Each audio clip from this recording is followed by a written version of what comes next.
Anda kembali bersama kami di Sapa Indonesia Malam. Saudara, Direktorat Jenderal Pemasyarakatan Kementerian Hukum dan HAM menyebut ada 23 narapidana korupsi yang bebas dari penjara pada Selasa 6 September kemarin. Di antaranya adalah 23 napi, ada nama Ratu Atut Khosyah, ada Tubagus Hairi Wardana, ada Pinangki Sirna Malasari, dan Zumi Zola.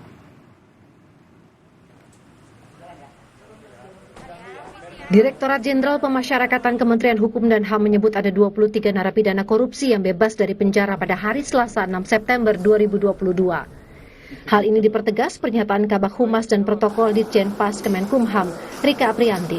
Rika menyatakan di antaranya adalah 23 narapidana tipikor yang sudah dikeluarkan pada tanggal 6 September 2022 dari dua lapas, yaitu Lapas Kelas 1 Sukamiskin dan Lapas Kelas 2A Tangerang.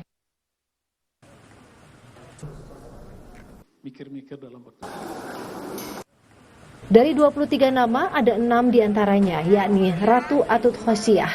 Atut terjerat kasus korupsi pengadaan alat kesehatan di Puskesmas Kota Tangerang Selatan tahun anggaran 2012 dengan total kerugian negara mencapai 79 miliar rupiah. Atut juga melakukan suap Hakim MK Akil Bokhtar terkait sengketa Pilkada Lebak senilai 1 miliar rupiah. Total vonis penjara Atut yakni 12,5 tahun penjara. Atut dipenjara sejak Desember 2012. Selanjutnya adik Atut, Tubagus Hairi Wardana Hasan atau Wawan. Wawan terlibat sejumlah kasus, salah satunya suap Hakim Mahkamah Konstitusi Akil Mokhtar terkait Pilkada Lebak sebesar 1 miliar rupiah. Korupsi pengadaan alat kesehatan Rumah Sakit Provinsi Banten dan pengadaan alat kesehatan Puskesmas Kota Tangerang Selatan dengan total kerugian 93,5 miliar rupiah.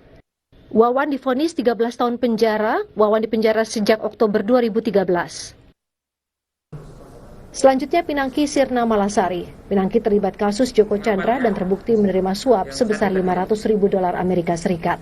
Pinangki juga terbukti melakukan pencucian uang sebesar $375.000 Amerika Serikat.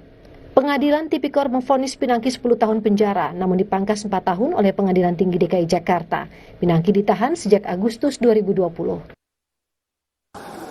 Zumi Zola juga telah dibebaskan.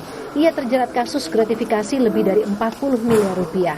Zumi juga terbukti memberi suap anggota DPRD Provinsi Jambi periode 2014 hingga 2019 terkait pengesahan APBD tahun anggaran 2017 dan 2018 senilai 16,3 miliar rupiah.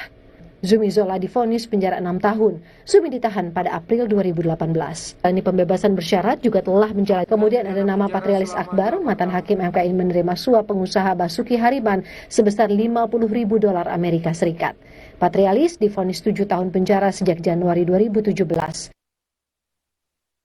Aturan pembebasan bersyarat narapidana tertuang dalam Pasal 10 Undang-Undang Pemasyarakatan Nomor 22 Tahun 2022 tentang Pemasyarakatan. Persyaratan meliputi berkelakuan baik, aktif, mengikuti program pembinaan, dan telah menunjukkan penurunan tingkat risiko. Bagi narapidana yang akan menjalani pembebasan bersyarat juga telah menjalani masa pidana paling singkat 2/3 masa pidana paling sedikit 9 bulan. Tim Liputan Kompas TV.